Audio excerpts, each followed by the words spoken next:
নমস্কার, আপনারা দেখছেন এই সময় ডিজিটাল। আমি শীর্ষেন্দু আপনাদের সঙ্গে।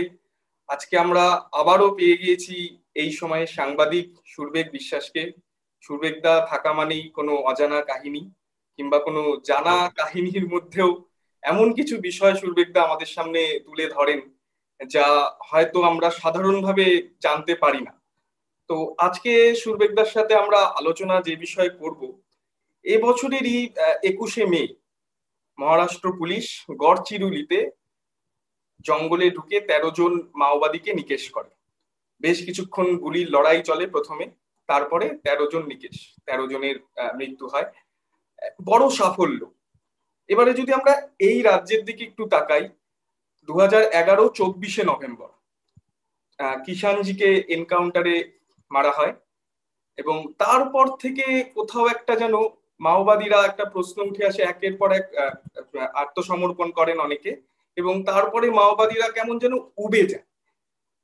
হয়তো কোথাও একটা দুটো প্ল্যাকার্ড পড়ে থাকতে দেখা গিয়েছে, ল্যান্ডমাইন উদ্ধার হয়েছে, কিন্তু সেভাবে মাওবাদী কার্যকলাপ হয়তো সামনে আমাদের আসেনি। কিন্তু বিষয়টা কি সত্যি তাই? এই বিষয়ে আজকে জেনে নেব আমরা সুরবেগদার থেকে। সুরবেগদা আমাদের বলবেন যে কি অবস্থা এখন, মানে মাওবাদীরা কোথায়, তারা কি একদম হারিয়ে গেল, বাংলা থেকে চলে গেল, না এখনো আছে, তাদের গতিবিধিও আছে? সুরবেগদা।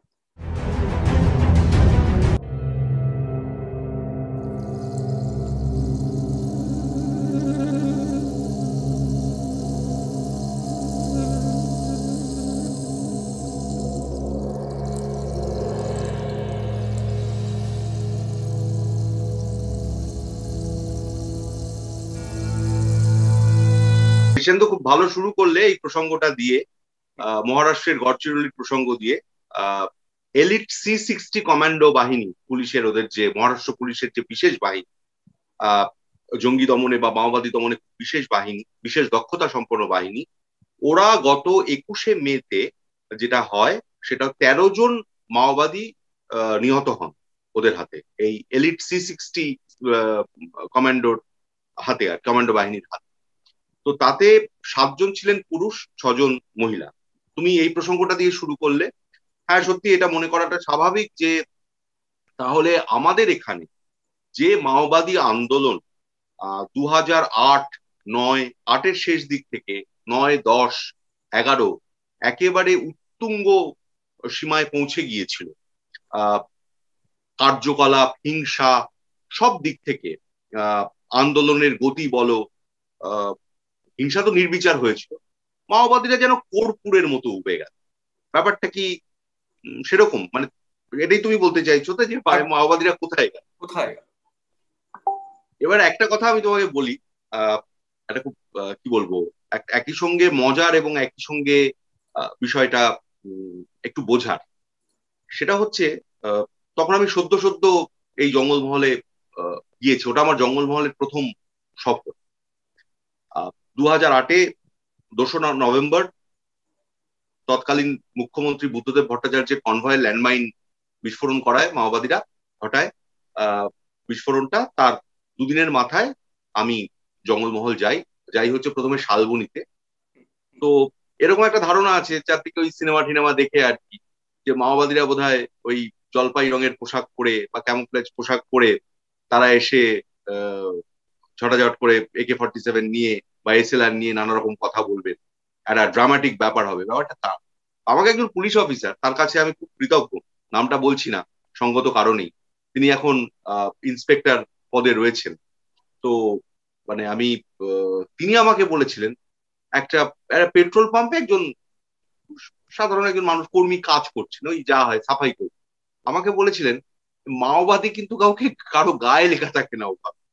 ওই দেখো, তুমি যে দেখছো লোকটাকে, ওই লোকটাই দেখা যাবে হয়তো পরবর্তীকালে মাওবাদী, কারণ সে মাওবাদীর কার্যকলাপে কোনো না কোনো রূপে। তো যেরকম ভাবে মাওবাদী কার্যকলাপ এখানে তুঙ্গে উঠেছিল, সেই জায়গায় একটা মনে হচ্ছে ঠিকই, যেহেতু কোনো কার্যকলাপ নেই, মূলত গতিবিধি সেরকম খবর পাওয়া যাচ্ছে না, তাতে মনে হচ্ছে মাওবাদীরা কর্পূরের মতো যেন উবে গেছে। সবচেয়ে বড় কথাটা হচ্ছে, আমাদের তৃণমূল সরকার, মমতা বন্দ্যোপাধ্যায়ের সরকার, এই নিয়ে তৃতীয়বার রাজ্যের ক্ষমতায় পরপর। 2011-তে ক্ষমতায় আসার, বলতে পারা যায় 2011-তে মমতা বন্দ্যোপাধ্যায় প্রথমবার ক্ষমতায় আসেন।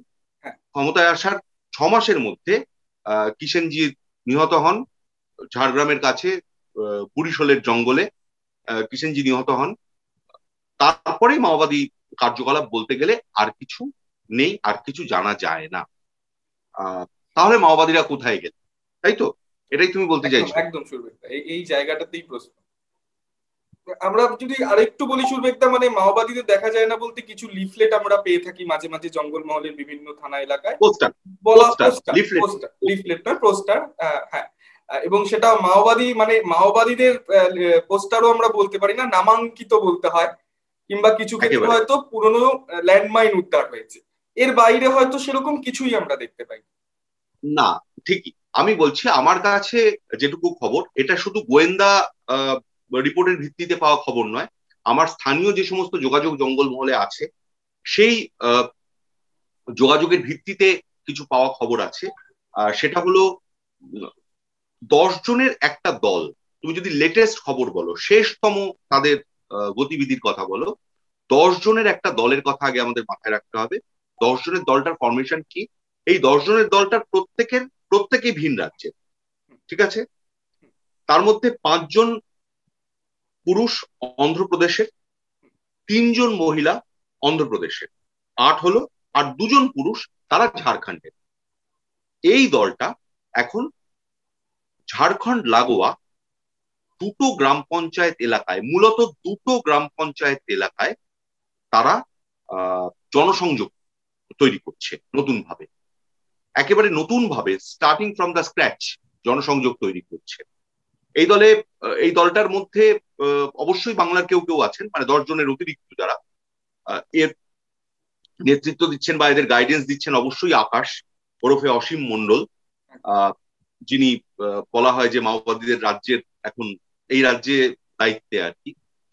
তিনি ইস্ট সিংভূমেই হয়তো কোথাও আছেন, পূর্ব সিংভূম জেলায়, ঝাড়খণ্ডের পশ্চিমবঙ্গ লাগোয়া, যেটা যেটা বিখ্যাত পর্যটন কেন্দ্র ঘাটশিলা যেখানে, সেখানে আছেন অসীম মন্ডল। তো এই দলটা আহ, কাজ করছে, বিভিন্ন ঘুরে ঘুরে জনসংযোগ করছে। এরা মূলত, এদের গতিবিধি এখনো পর্যন্ত আমি জানি দুটো গ্রাম পঞ্চায়েত এলাকায়। এটা হচ্ছে বেলপাহাড়ি তল্লাটে, একটার নাম হচ্ছে শিমুলপাল, আরেকটার নাম হলো বাঁশপাহাড়ি। এই দুটো গ্রাম পঞ্চায়েত এলাকায় তারা বিভিন্ন মানুষের কাছে যাচ্ছে, গ্রামের মানুষের কাছে যাচ্ছে, ওই মাওবাদ জিন্দাবাদ, মাওবাদ জিন্দাবাদ তো সংস্কৃত হচ্ছে একেবারে খুব সাধারণভাবে, লো প্রোফাইল মেনটেন করে, একেবারে লো প্রোফাইল মেনটেন করে, যেটা ওরা একেবারে গোড়াতে করতো। করে কি বলবো, বুঝতে চাইছে মানুষের ক্ষোভটা কোথায়, বিক্ষোভটা কোথায়, আহ অসন্তোষটা কোথায়। এটা আরেকটা তথ্য আমি দিই, সেটা হচ্ছে আমার কাছে আরেকটা খবর আছে, সেটাও স্থানীয় সূত্র মারফত পাওয়া। জামবনি বলে একটা জায়গার নাম তুমি নিশ্চয়ই শুনেছো, হুম। ঝাড়গ্রামের কাছে। এই জামবনিতে ভোটের ঠিক আগে, আমাদের বিধানসভার নির্বাচন যেটা সত্য হয়ে গেল, বিধানসভা নির্বাচনের ঠিক আগে ওরা জামবনির দুটো জায়গায় ওরা এসেছিল। একটা জায়গার নাম গিদনি, আরেকটা হচ্ছে, সবই জামবনি লাগোয়া জায়গা, এগুলো গিদনি, আরেকটার নাম হলো কাপগাড়ি। এই দুটো এলাকায় এই দলটাই কিন্তু এসেছিল। হয়তো 5 জনই অন্ধ্রের, 3 জনই, 5 জন পুরুষ অন্ধ্রের, 3 জন মহিলা অন্ধ্রের, সেটা বলতে পারবো না, কিন্তু এই টিম মোরাললেস, এই টিমটা এসেছিল ওরা। এই টিমটা এখন কাজ করছে।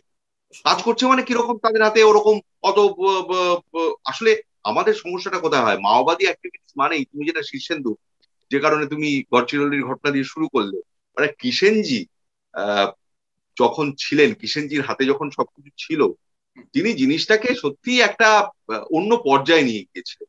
হ্যাঁ, আহ, চারদিকে মনে হচ্ছে যেন এত নাটকীয়তা, এত এত সিনেমাটিক একটা ব্যাপার, হ্যাঁ, সেটা তো হয়নি। এই কারণে আমার মনে হয় যে মাওবাদী অ্যাক্টিভিটিস গ্রাউন্ড ওয়ার্কের সঙ্গে, যেটা মাওবাদীরা গ্রাউন্ড ওয়ার্কটা করে, তার সঙ্গে ওই অ্যাডভেঞ্চারিজম, এই দুটোর কিন্তু একটা তফাৎ আছে। এখন কিন্তু মাওবাদীরা কোনো অ্যাডভেঞ্চারিজমের মধ্যে যাচ্ছে না। তাদের যাওয়ার জন্য, সেই অ্যাডভেঞ্চারিজমের পথে হাঁটার জন্য যে সংস্থানটা দরকার, যে সামর্থ্যটা দরকার, সেটা তাদের নেই। জঙ্গলমহলের কোন দিককার কোন ক্ষোভগুলোকে এরা খুব বেশি করে বোঝার চেষ্টা করছে, বা কোন ক্ষোভগুলো আপনার রয়েছে যে বলে মনে হচ্ছে যেগুলো হয়তো এদের এদের কাছে এরা কাজে লাগাতে পারবে?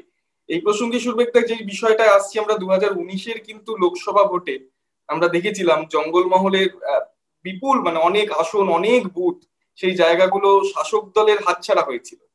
ফলে একটা যে ক্ষোভ রয়েছে সেটা অস্বীকার করার জায়গা নেই। আমরা, আপনি যে শালবনির কথা বললেন, শালবনির একদম যেখানে বিধায়ক ছিলেন শ্রীকান্ত মাহাতো, শ্রীকান্ত মাহাতো তো নিজের বুথে হেরেও ছিলেন, এবং কি সেখানকার যে সমবায় সেই ভোটেও ওখানকার তৃণমূলের হার হতো। 2019 সালের পরিস্থিতি আমি বলছি।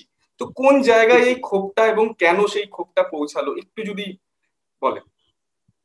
দেখো, এখানে একটা বিষয় আছে, তাহলে একটু পেছনে যেতে হবে আর কি। লালগড় আন্দোলন শুরু হলো কবে? লালগড় আন্দোলন শুরু হলো 2008-এর 6ই নভেম্বর। হুম, সেই সময় শীর্ষেন্দু মানুষের পেটে, জঙ্গলমহলের মানুষের পেটে কিন্তু ভাত ছিল। হ্যাঁ, হুম, এরকমও দেখা গিয়েছে একটা, কি বলবো, একটা প্লাস্টিকের ছাউনির নিচে এক বৃদ্ধা রয়েছে। হ্যাঁ, একটু ওই মাড় ভাত, ফেনা ভাত খাচ্ছেন, একটা ছোট আলু তার মধ্যে আহ, দেওয়া। ওই আলুটা হচ্ছে তার সেদিনের লাক্সারি। শহুরে মানুষ আমরা, হ্যাঁ, মাস গেলে টাকা পাই, আমাদের যেমন খাসির মাংস রবিবারে লাক্সারি, সেদিন আমি দেখেছিলাম তার ওই একটা একটা ছোট আলু ওই মার ভাতের সঙ্গে, ওটাই তার লাক্সারি।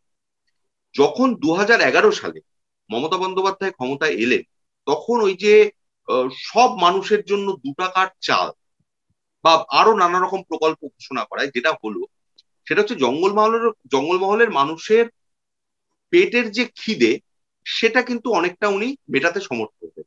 জঙ্গলমহলের মানুষের পেট কিন্তু এখন ভরা। ঠিক আছে, এটা একদম, এটা এটা তুমি একদম নিশ্চয়ই এই চর্চা করবে। পর্যন্ত একদম আমরা একমত, ঠিক। প্লাস হচ্ছে প্রথমে 2 টাকা কেজির চাল ছিল। হুম, 2 টাকা কেজির চালের পরে কি হলো? হুম, এই মানে গত বছরের লকডাউন বা করোনার পরিস্থিতি থেকে বিনা পয়সায় চাল।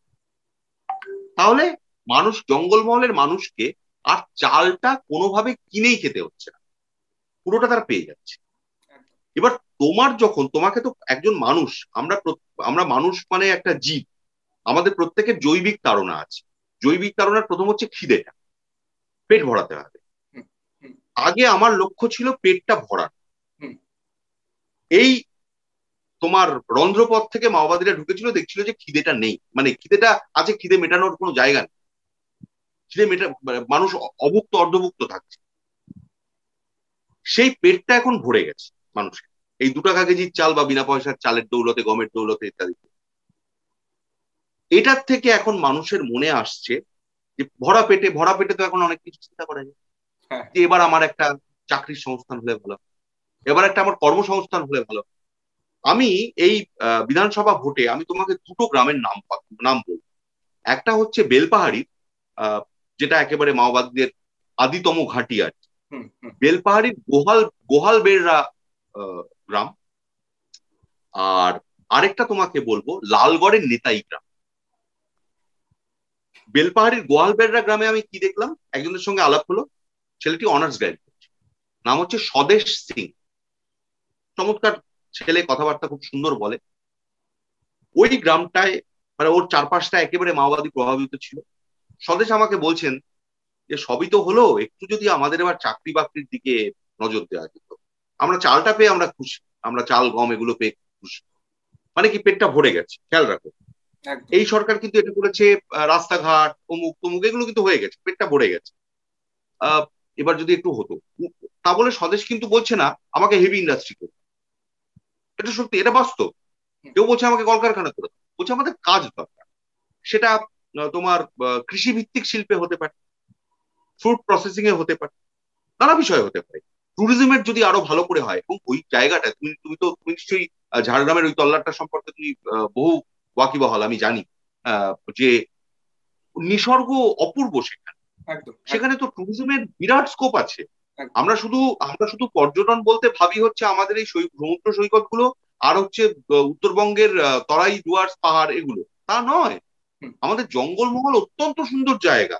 হুম, হুম, হুম, তাদের খাদ্যাভ্যাস থেকে শুরু করে প্রাকৃতিক ঐশ্বর্য অফুরান। সেগুলো, এরা চাইছেন যে কর্মসংস্থান, কাজের ব্যবস্থা। আবারও আচ্ছা, বলছি, কাজের ব্যবস্থা মানে কিন্তু দুম করে যেন তো কেউ এই কনক্লুশনটা ড্র করে না ফেলে শিল্প নেই, শিল্প দিতে হবে, শিল্প টিল্প না। ওরা এসব বলছে না, ওরা বলছে বিভিন্ন রকম কাজ, ছোটখাটো কাজ দিন, বুঝতে আমাদের পেরেছি। কাজটা চাই। একটা বিয়ে থা করবে এবার, কারণ শুধু পেটটা বিনা পয়সার চালে তো আর কোনো একজন যুবক বিয়ে করতে পারে না ওর উপর ভরসা করে, তাই না? সেটা সংসার করতে পারে, এগুলো ধর। এটা গেল গোয়ালবেড়া গ্রামের কথা বললাম আমি তোমাকে, বেলপাহাড়ি। মানে একেবারে উল্টো দিকে, কংসাবতীর উল্টো পারে। আমি যদি লালগড়ের কথা বলি, লালগড়ের নেতাই গ্রাম, নেতাই গ্রাম তো ইতিহাস হয়ে আছে, কলঙ্কের ইতিহাস। নেতাই গ্রামে তুমি জানো 2011-র 7ই জানুয়ারি সিপিএম এর সশস্ত্র শিবির থেকে সেখানে গুলি করে 9 জনকে হত্যা করা হয়। সেই নেতাই গ্রাম, নেতাই গ্রাম নেতাই গ্রামে, নেতাই গ্রাম হচ্ছে, নেতাই গ্রামের টপোগ্রাফিটা একটু বুঝতে হবে। সেটা হচ্ছে কংসাবতীর একদম পাড়ে, এবং কংসাবতীর পাড়ে হওয়ার জন্য, বা নেতাই গ্রামের যে চরিত্র, মাটির চরিত্র, ভূমির যে চরিত্র, নেতাই গ্রামে হচ্ছে সবজি আনাজ, এটার জন্য নেতাই বিখ্যাত। ওই গোটা রিজিয়নটা সবজি হচ্ছে নেতাইয়ের দা বেস্ট, ঠিক আছে? সেখানে মানুষ আমি দেখলাম অসন্তোষ প্রকাশ করছেন কোথায়, ওই দুটো কারণে। এক হচ্ছে আহ তারা যে চালের যে দামটা, সরকার নির্ধারিত যে দামটা, সেটা কিন্তু তারা শেষমেশ পাচ্ছেন না। হ্যাঁ, ওই ফোরে এবং ওই মিল মালিকদের যোগসাজশেই পুরো ব্যাপারটা এখনো কন্ট্রোল করছে। সহায়ক তারা কিন্তু মূল্যটা আজও তারা ঠিকঠাক পাচ্ছেন না, ফসলের দামটা ঠিকঠাক আদৌ পাচ্ছেন না, ফসলের দামটা পাচ্ছেন না। এবং একেবারেই ওই সেই ফোরেদের রাজত্বই চলছে সরাসরি। সেই সরকার চেষ্টা করলেও এটার কিন্তু ফল এখনো মানুষ পুরোপুরি পেয়েছেন, আমি এটা মানব। আরেকটা জিনিস হচ্ছে, সেটা হচ্ছে এটা ক্ষোভটা আরো বেশি দানা বেঁধেছে। তার কারণটা হচ্ছে শুধু ধান চাষ নয়, আমি যে বললাম নেতাই হচ্ছে পুরোটাই সবজি সবজি। চাষের ব্যাপার। এখানে যেটা হচ্ছে সেটা হচ্ছে চাষের খরচ প্রচুর বেড়ে গিয়েছে, সারের দাম বেড়েছে, কীটনাশকের দাম বেড়েছে। এর ফলে চাষের খরচ বেড়েছে, অথচ দাম পাওয়া যাচ্ছে না। এগুলোতে মানুষের, দেখো এই ক্ষোভগুলো, আমার যেটা মনে হয় এই ক্ষোভগুলো, এই যে ক্ষোভ বিক্ষোভ তুমি যে বলছো, ক্ষোভগুলো, ক্ষোভ, অসন্তোষ, অভাব, এই জায়গাগুলোকে মাওবাদীরা চেষ্টা করছে ধরার, যে কোথায় একটু দেখি, আহ কোন জায়গাটায় ক্ষোভ আছে, একটু দেখি, কথা বলি, সেগুলোকে অ্যাড্রেস করি। আর যত তুমি এই ধরনের ক্ষোভের কথা জানতে চাইবে, মানুষ তোমাকে গলগল করে সেগুলো উপড়ে দেবে, তত তুমি মানুষের সহানুভূতি কুড়োতে পারবে। ফলে এই ট্যাকটিক্সটা ওরা নিয়েছে, যেটা পুরোনো ট্যাকটিক্স ওদের ছিল। কিন্তু এক্ষুনি এই মুহূর্তে যে সরকার বিরোধী প্রচন্ড একটা আন্দোলনকে দানা বাঁধা, সেই পরিস্থিতি নেই, কারণ তৃণমূল বিপুল জনবল নিয়ে ক্ষমতায় এসেছে। আর এটা হচ্ছে, আর 2019-এর কথা তুমি যেটা বলেছো, খুব সঙ্গত, খুব প্রাসঙ্গিক কথা এবং খুব জরুরি প্রশ্ন। 2019-এ ফলটা এরকম। 2019-এ কি মানুষ অভুক্ত বা অর্ধভুক্ত ছিল? তা তো নয়। সেখানে যেটা ছিল, তৃণমূলের নিচু তলার স্তরে, অর্থাৎ স্থানীয় নেতৃত্ব নিচু তলার স্তরে একবারে পুকুরছুট, দুর্নীতি, এগুলো, সেটা কিন্তু 2019-এর পর থেকে এই মানে হারের থেকে শিক্ষা নিয়ে রাজ্যের শাসক দল অনেকটাই সেগুলো সংশোধন করেছে, অনেকাংশে। আমি বলছি না পুরোটা হয়েছে, অনেকাংশে হয়েছে। আর এটা কোথাও আমি দেখেছি, আমার যেটা মনে হয়, দেখো 2011-তে যখন 20শে মে মমতা বন্দ্যোপাধ্যায় মুখ্যমন্ত্রী হলেন, তারপরে জুলাইয়ে উনি প্রথমবার জঙ্গলমহলে গেলেন। আমি সেই সফরে ছিলাম।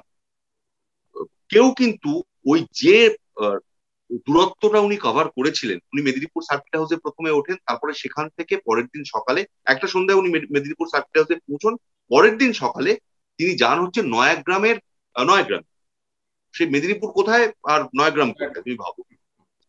আর তখন কিন্তু এই একটা যে নতুন ব্রিজ তৈরি হয়েছে, সেই ভসরাঘাট সেতু তখন হয়নি, সেতু, ওটা কিন্তু তৈরি হয়নি তখন। ব্রিজটার নাম বোধহয় জঙ্গলকন্যা, আমার যতদূর মনে পড়ছে আর কি। জঙ্গলকন্যা সেতু, বিশাল বিশাল ব্রিজ, মানে কত দূরত্ব, মানে অনেকটা দূরত্ব, মানে দূরকে করিলে নিকট বন্ধু হয়ে গিয়েছে। সেই সেতু কিন্তু হয়নি। তো ওখানে উনি গিয়েছেন, নয়াগ্রামে উনি গিয়েছিলেন কিভাবে? গাড়িতে, কোনো হেলিকপ্টারে নয়, কিছু। ওটা একটা মানুষের আস্থা অর্জন করেছে ওই প্রথম থেকে, যাকে বলে প্রথম রাতে বেড়ানো। উনি সেটা করতে পেরেছেন।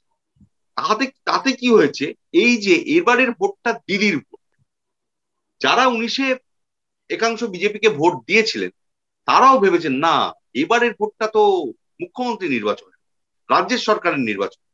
এবং আমি যে এই যে আজকে বিনা 2 টাকার বা বিনা পয়সার চাল পাচ্ছি, কন্যাশ্রী পাচ্ছি, অমুক পাচ্ছি, এই প্রকল্পগুলো পাচ্ছি, জঙ্গলমহলের জন্য বিশেষ প্যাকেজ পাচ্ছি, এগুলো যদি অন্য সরকার এসে না দেয়, তখন আমি কোথায় যাবো? আপনার তো নিশ্চয়ই মনে আছে যে যখন কিষাণজির এনকাউন্টারের পর একে একে অনেক মাওবাদী পরে সারেন্ডার করে। কেউ আহ, রাজ্যে গিয়ে করেছে, কেউ ঝাড়গ্রাম বা পশ্চিম মেদিনীপুর পুলিশ সুপারের হাত ধরে করেছে, এবং তাদের পুনর্বাসন প্যাকেজ অনুযায়ী পুলিশের চাকরি বা হোমগার্ডের চাকরিতে তাদের নিয়োগ হয়েছে। তো এদের তো একটা মানে লাইন ড্র ছিল যে আমরা আর যাই করি কোনোদিন পুলিশের চাকরি, পুলিশের ইয়েতে কাজ করব না, পুলিশের হয়ে কাজ করব না, কারণ পুলিশের বিরুদ্ধেই হয়তো এদের অনেকটা বড় লড়াই ছিল। তো এই জায়গাটা একটুখানি যদি বলেন, মানে এই যে মানে কোনো একটা জায়গায় নিজের গণ্ডিটা কেটে বেরিয়ে যাওয়া, এটা কেন? মাওবাদীরা সব থেকে বড় ধাক্কাটা এই মুহূর্তে খেয়েছে, সাম্প্রতিককালে খেয়েছে এই জায়গাটা। কারণ যখন সরকারি চাকরিগুলো তৃণমূল সরকার এসে দেওয়া শুরু করে, বিভিন্ন সরকারি চাকরি, সরকারি প্রকল্পে চাকরি বা আধা চাকরি যাই বলুন, হুম, সে জুনিয়র কনস্টেবল, হোমগার্ড, সেগুলো মাওবাদীদের তরফে একটা ফরমান বলো, একটা নির্দেশ বলো, একটা অনুরোধ বলো, একটা বার্তা বলো, এটা ছিল যে যে কোনো চাকরি নাও, যারা আমাদের পুরনো ছেলে, এদের একটা একটা তুমি তো দীর্ঘদিন ওই তল্লাটে কাজ করেছো, তুমি জানো, বেটা ছানা, হ্যাঁ, একটু টানটা দিয়ে বলে ওরা বেটা ছানা, হুম, হুম, মানে সোজা কথায় ছেলে ছোকরা, ছেলে ছোট, বেটা ছানা, এটাকে ছেলে ছোকরা, তাই তো? ঠিক বলছি তো? একদম একদম। ছেলে ছোকরা, এই ছেলে ছোকরারা যাতে মাওবাদীদের দলে যারা ছিল, মাওবাদীদের মানে আমি বলতে চাইছি না মাওবাদী স্কোয়াডে বা মাওবাদী কোনো কমিটি, মাওবাদীদের সঙ্গে যারা ছিলেন হুম, তারা যেন অন্য চাকরি নিতে পারেন, ব্যাংকে চাকরি নিতে পারেন, সেচ দপ্তরে চাকরি নিতে পারেন, জলসম্পদ দপ্তরে উন্নয়ন দপ্তরে চাকরি নিতে পারেন, পুলিশ, হোমগার্ড এই ধরনের চাকরি তারা যাতে না নেন, এটা মাওবাদীদের তরফে একেবারে বার্তা দেওয়া ছিল। ঠিক এই জায়গাতে মাওবাদীরা এই বছরের গোড়াতেই ভয়ঙ্কর একটা ধাক্কা দেখা গেল। শুধু ওই মাওবাদীদের সঙ্গে যে বেটা ছানারা ছিল তা নয়, তারা নন শুধু, যারা একেবারে মাওবাদী স্কোয়াডে ছিল, মাওবাদী নেতা, তারা পর্যন্তই চাকরি নিয়েছে, তারা পর্যন্তই চাকরি নিয়েছে। শোনো, পয়সার টান, পয়সার প্রতি টান, পয়সার টান মানে পয়সার অভাব না, পয়সার প্রতি টান, টাকার প্রতি টান, জীবনের নিরাপত্তার প্রতি টান, এখানে কোথাও ওই ইজমটা একটু বোধহয় একটু নড়বড়ে হয়ে যাচ্ছে। এখানে এটা মাওবাদীর চিন্তার কারণ, আমি একদম নাম ধরে বলছি, করণ হেমব্রম। করণ হেমব্রম নামটা কিন্তু মাওবাদীর যে আপসার্জ ওয়েস্ট বেঙ্গলে, আহ, এই নামটা কিন্তু এটা এর সঙ্গে যুক্ত হওয়া উচিত। কে করণ হেমব্রম? করণ হেমব্রম ছিলেন ছোটপেলিয়া গ্রামের বাসিন্দা, লালগড়ের ছোটপেলিয়া গ্রামের বাসিন্দা। আরো ডিটেলে বলছি, লালগড় থানা এলাকা, লালগড় ব্লক, গ্রাম পঞ্চায়েতের নাম সিজুয়া তথা কাটাপাহাড়ি, গ্রামের নাম ছোটপেলিয়া। করণ হেমব্রম সেখানকার বাসিন্দা। করণ হেমব্রম ছিলেন লালগড়ে মাওবাদীদের প্ল্যাটুন কমান্ডার। ওখানে স্কোয়াড ছিল প্রথমে মাওবাদীদের, করণ করণ ওখানে প্ল্যাটুন তৈরি করেছে, স্কোয়াডের চেয়ে অনেক বেশি সংখ্যক সশস্ত্র প্ল্যাটুন তৈরি করেছেন। এই করণ হেমব্রম বুদ্ধবাবুর কনভয়ে ল্যান্ডমাইন বিস্ফোরণে জড়িত, এইটা জেনেছিল পুলিশ। সত্য হোক অর্ধসত্য হোক, এই খবরটা তাদের কাছে পৌঁছেছিল। একদম। করণের জন্যই 2008-এর 5ই নভেম্বর শেষ রাতে ছোটপেলিয়া গ্রামে হানা দেওয়া এবং মহিলারা অত্যাচারিত। সীতামণি মুর্মুর বাঁ চোখ আমি দেখেছি, মানে রক্তাক্ত হয়ে গিয়েছিল, চোখের এই দিকটা, বাঁ চোখের এই দিকটা, এই দিকটা পুরো মানে থেতলে গেছে, ভেতরটা, চোখের ভেতরটা পুরো লাল, দেখা যাচ্ছে না, শিউরে উঠতে হয়। আমার নিজের চোখে দেখা এটা। সীতামণি মুর্মুর আহত হওয়াটা কোনো গল্প না। তো সেখান থেকে তৈরি হলো কি পুলিশি সন্ত্রাস বিরোধী জনসাধারণের কমিটি, যাকে সামনে রেখে মাওবাদীদের আন্দোলন। ঠিক একদম। করণ হেমব্রমের জন্য খুঁজতে গিয়ে পুলিশ সন্ত্রাস হলো, আগেও পুলিশ সন্ত্রাস হয়েছে, পরেও হয়েছে, কিন্তু এই যে আন্দোলনটা সেটা পুলিশি সন্ত্রাসের বিরুদ্ধে মূলত দানাবাধ্য। তাহলে সেটা ছিল করণ হেমব্রমের খোঁজে যাওয়া। হুম, হুম, সেই করণ হেমব্রম এবছরের গোড়ায় সাঁকরাইল থানায়, সাঁকরাইল থানা যেটা হচ্ছে তোমার খড়গপুর আর ঝাড়গ্রামের মাঝামাঝি জায়গা, খড়গপুরের কাছে, হুম, সেখানে করণ হেমব্রমের চাকরি হলো। এটা হুম। ধাক্কা নয় মাওবাদীদের কাছে?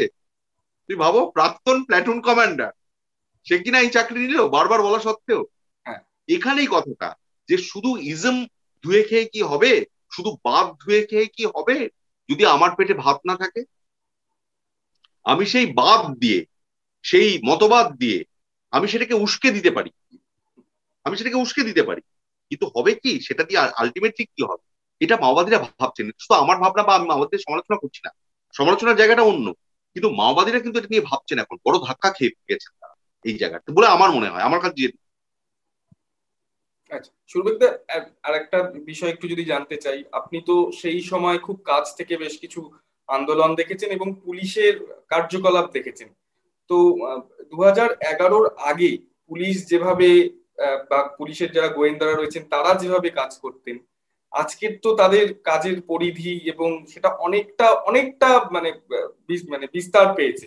ফলে এখন এই যে বিভিন্ন গ্রামে আপনি বলছেন গতিবিধি রয়েছে, হ্যাঁ, সেক্ষেত্রে দাঁড়িয়ে মাওবাদীরা কতটা এই জায়গাটা কতটা চিন্তা তাদের জন্য, বা যারা এই কার্যকলাপের সঙ্গে যুক্ত তাদের কাছে কতটা চিন্তা পুলিশ হয়ে দাঁড়িয়েছে? কারণ আগের মতন হয়তো অতটা সহজ সবকিছু নয়। আপনি নিশ্চয়ই জানবেন এখন ভিলেজ পুলিশ গ্রামে গ্রামে রয়েছে। ফলে কোনো গ্রামে যদি মাওবাদীরা এরকম ঢুকে, তারা যদি পরিচয় গোপন করেও ঢোকে, মানে কেউ জড়ো হলে কিন্তু একটা খবর যাওয়ার সম্ভাবনা থাকে। সেই জায়গায় এখন কতটা চিন্তার কারণ, মানে অত্যাধুনিক পুলিশ হয়েছে, আমি যদি আরো একটু বলি যে অত্যাধুনিক পুলিশ কতটা এদের মাথা ব্যথার জায়গা। ঠিকই, এটা খুবই ভালো পয়েন্ট। তবে আমার কি মনে হয় যে মাওবাদীরাও তো, মানে কি বলবো, এরা তো আর যাকে বলে ঘাসে মুখ দিয়ে চলে না। হ্যাঁ, এরা অন্ধ্রপ্রদেশ থেকে এসছে, সংগঠন গড়তে এসছে, এরা নিশ্চয়ই কিছু ট্যাকটিক্স, স্ট্র্যাটেজি স্পেসিফিক্যালি রয়েছে, সেটা ওরা কাজে লাগাচ্ছে। ওরা কি জানে না, আমরা আমরা যখন এখানে বসে বুঝতে পারছি এখানে এইখানে পুলিশ রয়েছে, ভিলেজ পুলিশ রয়েছে, ওরাও জানে যে কোথায় ভিলেজ পুলিশ রয়েছে, কোন ভিলেজে কোন ভিলেজের পুলিশের কি নাম, সেখানে কোন ছেলেটি পুলিশ, সে কখন থাকে না গ্রামে। হ্যাঁ, এবং আবারও বলছি, যাদের সঙ্গে কথা বলছে তারা হয়তো বেশিরভাগ জানছে এরা মাওবাদী, কিন্তু মাওবাদীদের আবার ওই লাল ঝান্ডা নিয়ে এসে ওরকম তো বিষয়টা হচ্ছে না। বিষয়টা হচ্ছে হচ্ছে এমনি ধরো একটা একটা সাধারণ ধরো একটা সংস্থা এসছে, আপনাদের এখানে কি অসন্তোষ, সত্যি তো খোঁজ নিয়ে দেখি, মানুষও বলছে আহ, হ্যাঁ এইভাবে অসন্তোষ আছে, ওইভাবে তো ছাপ মারা নেই, বা ওরকম ভাবে হই হই করে রঘু ডাকাতের মতো আমি রঘু ডাকাত এলাম ডাকাতি করতে, আমাদের এইভাবে আসছে না। ওই যে বললাম কিষেনজির সময়কার অ্যাডভেঞ্চারিজম, হ্যাঁ, সেই অ্যাডভেঞ্চারিজমের প্রথম প্রকাশ, প্রথম প্রকট কখন হয়েছিল? যখন ধরমপুর গ্রামে, লালগড়ের ধরমপুর গ্রামে অনুজ পাণ্ডের যে শৌখিন দোতলা বাড়ি, অনেকে বলে প্রাসাদোপম বাড়ি, ভুল কথা, সত্যের অপলাপ, প্রাসাদোপম বাড়ি অনুজ পাণ্ডের ছিল না, ওখানে ওর চেয়ে বড় বড় অনেক বাড়ি আছে ওই গ্রামে পাশাপাশি। অনুজ পাণ্ডের বাড়িটা ছিল একটু শৌখিন, দোতলা বাড়ি, শৌখিন ছোট বাড়ি, প্রাসাদোপম বাড়ি কখনো ছিল না, এটা কিন্তু অপপ্রচার করা হয় অনুজ পাণ্ডের বিরুদ্ধে, আমি এটা ক্যাটেগরিক্যালি বলতে চাই, সুযোগ পেলাম বলে বলছি আজকে। অনুজ পাণ্ডের বাড়ি যখন গুড়িয়ে দিল জনতা, এবং বিকাশ মনসারাম হেমব্রম, যিনি 2016 সালে সারেন্ডার করলেন বা গ্রেপ্তার হলেন ভোটের ঠিক আগে, হ্যাঁ, আহ, নিজেকে বললেন, আমি নিজেকে পরিচয় দিলেন আমি সিংরাই টুডু, হুম, ওখানে দাঁড়িয়ে ওই ইনসাস রাইফেল নিয়ে উনি প্রেস কনফারেন্স, যাকে বলে সাংবাদিক বৈঠক করলেন দাঁড়িয়ে, আর হ্যাঁ, সেই বিকাশ, ওই অ্যাডভেঞ্চারটা কিন্তু এখন নেই, এখন হবে না, এখন সম্ভব নয়। হ্যাঁ, তার জন্য সময় অনুকূল নয়, পরিস্থিতি অনুকূল নয়, মাওবাদীদের সেই কোমরের জোর, মেরুদণ্ডের জোর কিচ্ছু নেই, সেটা এই সরকার ক্ষমতায় আসার পর সেগুলো বিভিন্ন কারণে ভেঙে দেওয়া হয়েছে, মানে কি মাওবাদীদের দমন করা হয়েছে তা না, এই যে বিভিন্ন পথে তুমি বলো এই যেটা বলছিলে যে পুলিশে রিক্রুট করা, হ্যাঁ, 2 টাকা কেজি চাল দেওয়া বা বিনা পয়সায় চাল দেওয়া, বিভিন্ন ভাবে সেইটা নেই।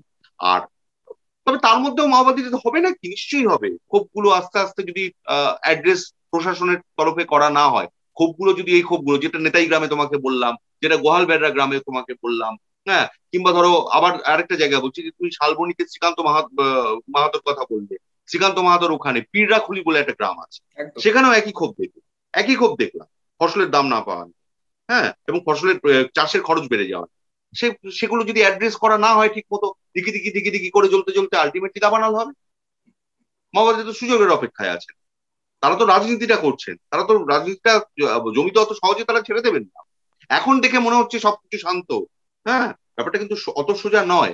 একদম শেষ একটা বিষয় সুরবেকদা, মানে এখানেই শেষ করব, তার আগে একটা প্রশ্ন আপনার কাছে, যেটা যেটা না জানালে হয়তো যারা পুরোটা দেখলেন কিন্তু শেষ মুহূর্তে এটা যদি জিজ্ঞেস না করি তারা একটা আতঙ্কে ভুগতে পারেন। এখন তো আপনি জানেন যে ঝাড়গ্রাম অরণ্য সুন্দরী একদম ঘোরার জন্য আদর্শ জায়গা। আর সেটা বেলপাহাড়ি হতে পারে, কাকড়াঝোড় হতে পারে, যে কোনো জায়গা খুবই মানে মানুষকে ঢাঙি টানে। কুসুম, ঢাঙি ঢাঙি কুসুম, এই নামটা অবশ্যই। বলতে হবে, ঢাঙি কুসুম। হ্যাঁ, হ্যাঁ, গাদারানি লেক, নিঃসন্দেহে। গাদারানি লেক। একদম একদম। এছাড়াও গাড়রাশিনি আছে, আপনার লাল জল আছে, অনেক জায়গায়, এমনকি এখন তো জামবনির দিকগুলোতেও মানুষ বা হাতিবাড়ির দিকেও মানুষ সুযোগ পেলেই চলে একেবারে, যাচ্ছে। মানে একেবারে জায়গার এখন অভাব স্বপ্নের নেই। জায়গা, এবং স্বপ্নের মানুষের, জায়গা।